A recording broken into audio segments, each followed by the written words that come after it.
दूर शहर में तू रहेलू जान, फिर भी दिल में बसलू हर शाम।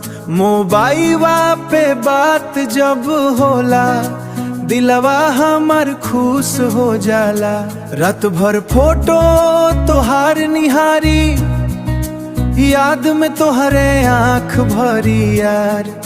चांद से पूछी हाल तोहार, कब होई हमनी के दीदार।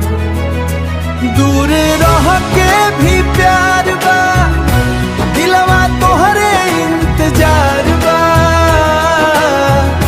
मिलो दूरी सही ना जाए, तोहरे बिना नींद न आए लोरुबा।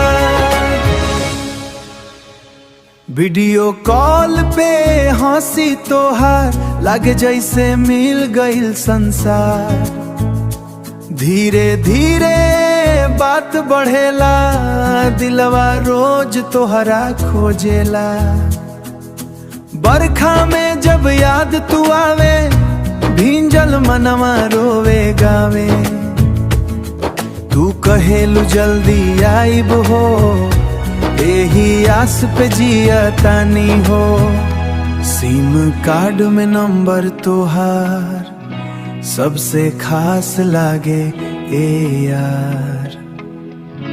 नेटवर्क जाए तो दिल घबराए, ऑनलाइन देख के चैन आ जाए उस लैंडलाइन। स्टेशन पर जब दिन आई, तोहरा खातिर फूल आई।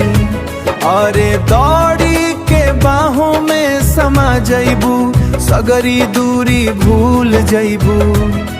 ए जान तू हिम्मत मत हार, सच्चा होला दूर के प्यार।